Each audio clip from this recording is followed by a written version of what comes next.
Hello friends, this is Srivalli Chekuri again. I'm back with my next video on the steps for PT licensing in United States. Let's get into it quickly without wasting any further time. Firstly, you need to figure out which accredited agency will you choose to get your credential evaluation done. As a second step, you need to choose which state do you wish to apply your initial physical therapy license through. This is important as each state might have slightly different requirements. As step 3, you must complete the credential evaluation requirements. Once you complete the credential evaluation requirements, it is also very important to complete the state requirements for the state board to give you the eligibility for appearing to the Npte exam. Lastly, after completing all the requirements in terms of your credential evaluation, and with respect to your state, you should complete the re-evaluation for getting the eligibility. Once you're determined to be eligible, you can register for the exam. These are the steps that I explained briefly. Now, let's dive deep into details of each step that I just mentioned. So, coming to step 1, the credential evaluation. There are some accredited agencies for this purpose. The very popular one is the Foreign Credentialing Commission of Physical Therapy, which is popularly known as FCCPT. This is accredited both by the USCIS to issue healthcare worker certificate, as well as license to use by the FSPPT to use their coursework tools. Another agency that is recognized by USCIS to issue healthcare worker certificate is CGFNS, or the Commission on Graduates of Foreign Nursing Schools. This CGFNS is particularly licensed only by USCIS and it can issue only the healthcare worker certificate. Whereas there are other agencies that are licensed to use by FSPPT to use their coursework tools.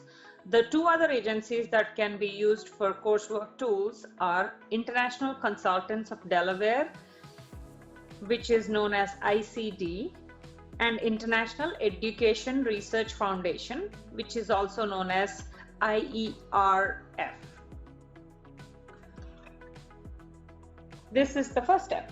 And coming to the next step, like I said, you have to select the state you wish to acquire your initial PT license. So the factors to keep in mind while selecting your state is, like I mentioned earlier, each state requirements vary slightly. Not all the requirements I mentioned are required by all the states.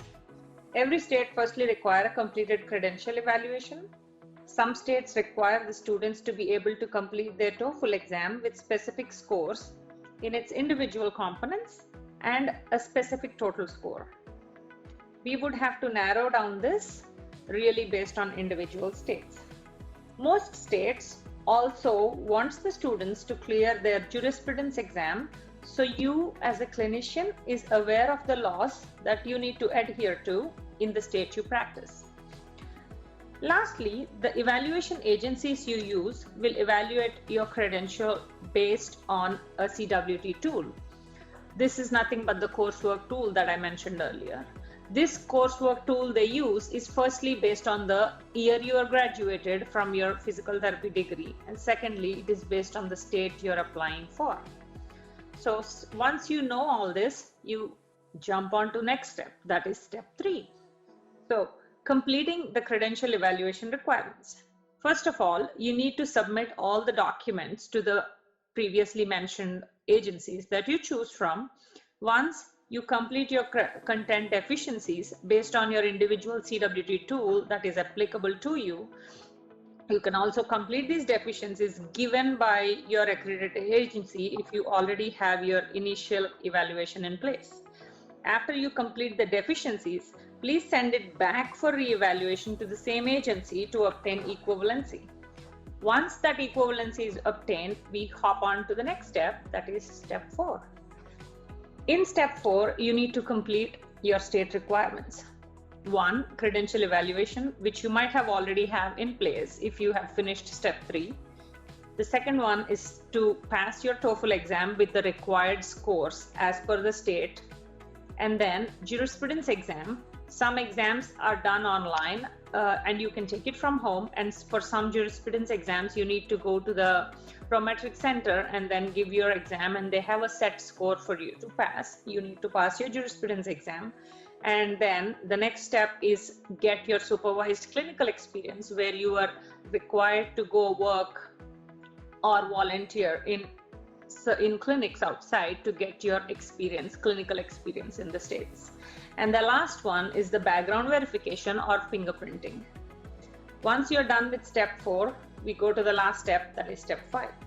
In step 5, by this time you must have had everything together if you followed the steps. So your last step is to register for your Npte exam. Once you receive all the required eligibilities from the evaluation agency and the state, you're allowed to register for the exam through FSBPT website.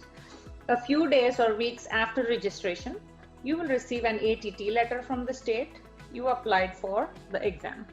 With the ATT letter, you will be able to book the exam date and the prometric center to give your exam. Finally, you will go give the exam after you register and book. So the final day has arrived when all of us are waiting to see these golden words on your screen. A day when your long-lasting dream will come true. Until next time, see you and good luck to all of you. Feel free to direct message me if you have any questions or concerns. I will be happy to help.